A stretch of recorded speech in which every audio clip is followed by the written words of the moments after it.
আমরা আজকে যেটা করব সেটা হচ্ছে সমভূমি। আমরা আগের ক্লাসে পড়েছিলাম মালভূমি কিভাবে সৃষ্টি হয়, মালভূমি কয় প্রকার ও কি কি, এটা আমাদের পড়া হয়ে গেছে। আজকে আমরা পড়ব সমভূমি কাকে বলে, সমভূমি কয় প্রকার, তাদের শ্রেণীবিভাগ।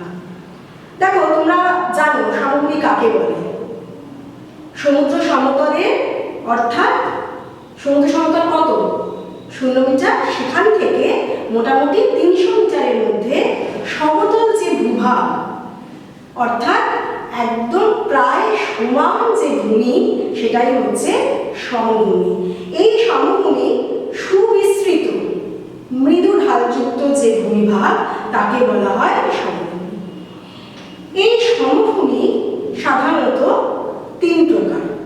কি কি দেখো, ভূগাঠনিক সমভূমি, ক্ষয়জাত সমভূমি, সঞ্চয়জাত সমভূমি। ভূগাঠনিক সমভূমি বলতে কি বোঝো? ভূগাঠনিক অর্থাৎ ভূমিরূপের গঠন অনুযায়ী যে সমভূমিটা তৈরি হয়েছে। ভূমিরূপের গঠন বলতে কি বোঝাচ্ছি? মহীভাবক আলোড়নের ফলে ভূমিভাগ উত্থিত বা অবনত হয়ে যে সমভূমি সৃষ্টি করে তাকে বলা হয় ভূগাঠনিক সমভূমি। কখনো কখনো ভূমিভাগ উত্থিত হতে পারে, কখনো কখনো ভূমিভাগ নিচু হয়ে যেতে পারে। সেই জন্য এই ভূগাঠনিক সমভূমি 2 প্রকার। একটা হচ্ছে দেখো লেখা আছে উন্নত সমভূমি, আর একটা লেখা আছে অবনত সমভূমি। উন্নত সমভূমি মানে কি?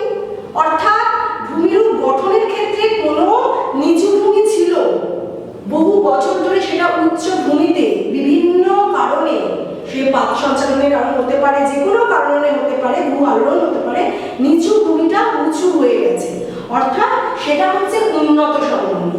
এরকম একটা উন্নত সমভূমির নাম হচ্ছে ভারতের করমণ্ডল উপকূল, একটা উন্নত সমভূমি। অবনত সমভূমি কোনটা? কোনো উঁচু স্থান ছিল, কোনো উচ্চভূমি ছিল, কোনো পর্বতের উচ্চ অংশ ছিল, বিভিন্ন কারণে ক্ষয়প্রাপ্ত হয়ে গিয়ে নিচু ভূমিতে পরিণত হচ্ছে, এইরকম যে ভূমি তাকে বলা হয় অবনত সমভূমি। এরকম একটা সমভূমির নাম তুরানের নিম্নভূমি। সমভূমির নাম তুরানের নিম্নভূমি।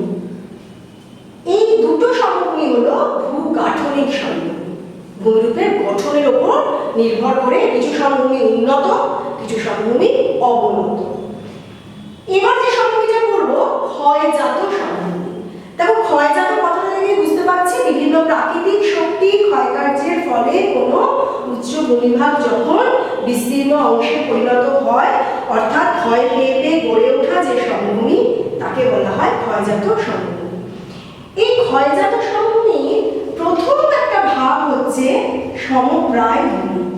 ক্ষয়জাত সমভূমির প্রথম যে শ্রেণীবিভাগ সেটা হচ্ছে সমপ্রায় ভূমি, বা এর আরেকটা নাম আছে পেনি প্লেন।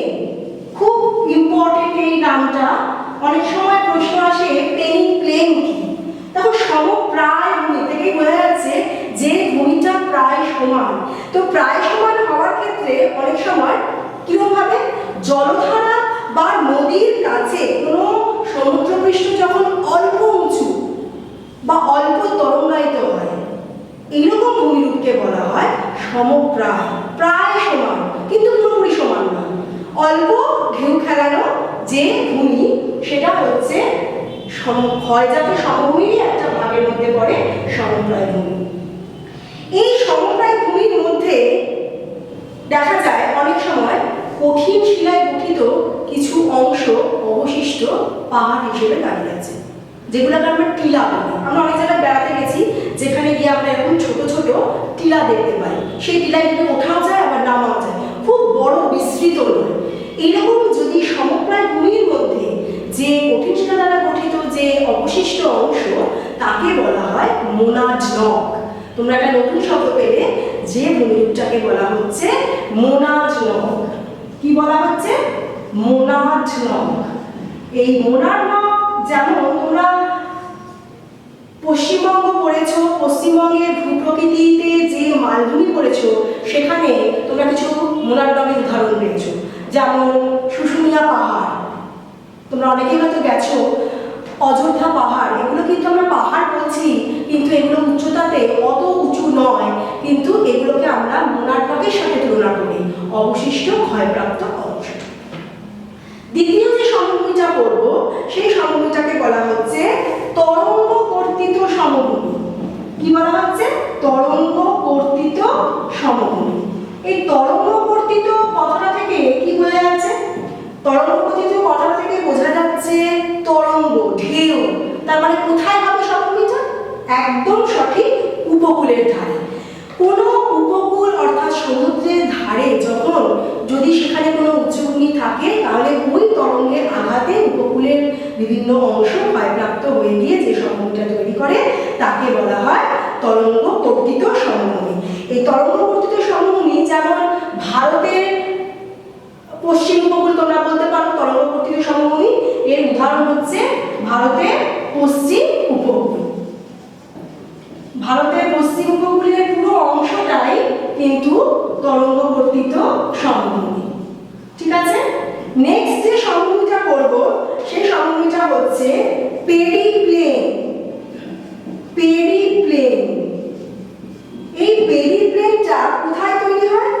বায়ু ও জলধারার মিলিত কার্যের ফলে মরু ও মরুপ্রায় অঞ্চলে পর্বতের পাদদেশে যে সমভূমিটা তৈরি হয় তাকে বলা হয় পেরিপ্লেন। এই পেরিপ্লেনেও অনেক সময় এমন কিছু অনুচ্চ টিলা থাকে যাকে বলে ইনসেলবার্জ। খুব ইম্পর্টেন্ট, পেরিপ্লেনের মধ্যে কিছু অনুচ্চ টিলা থাকে যাকে বলা হয় ইনসেলবার্জ। তাহলে দেখো এই পেরিপ্লেনের মধ্যে যে অনুচ্চ টিলা পেয়েছিলাম তাকে আমরা কি বলেছিলাম? মোনার্ডনক। আর পেরিপ্লেনের মধ্যে যে অনুচ্চ টিলা পেয়েছি তাকে আমরা কি বলছি? ইনসেলবার্জ। অনেক সময় এই মোনার্ডনক আর ইনসেলবার্জের মধ্যে পার্থক্য আসে, তখন কিন্তু তোমাদের বিষয় উল্লেখ করে এটার পার্থক্য লিখতে হবে।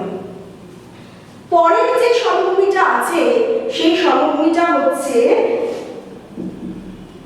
হিমবাহ সমভূমি। হিমবাহ সমভূমি অর্থাৎ হিমবাহ সমভূমি থেকে বোঝা যাচ্ছে কোনো উচ্চ অক্ষাংশের সমভূমিটা তৈরি হবে। হিমবাহ কোথায় দেখা যায়? হিমবাহ কথার অর্থ কি?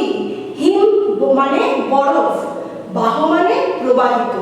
বরফের স্তূপ যখন পর্বতের ওপর থেকে নিচে অভিকর্ষের টানে নেমে আসে তখন তাকে বলা হয় হিমবাহ। অর্থাৎ এক কথায় আমরা বলতে পারি হিমবাহ কথার অর্থ অতি ধীর গতি সম্পন্ন চলন্ত বরফের স্তূপ।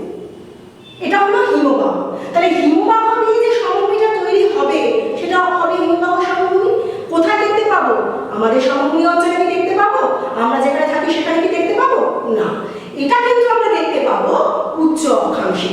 এই উচ্চ অক্ষাংশে অনেক সময় উচ্চভূমি ক্ষয় পেয়ে কি হয় না প্রায় সমতল ভূমিতে পরিণত হয়।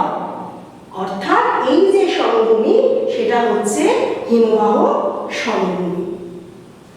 আরেকটা সমভূমি আছে, সেই সমভূমিটাকে বলা হয় কার্স্ট সমভূমি। কি বলা হয়?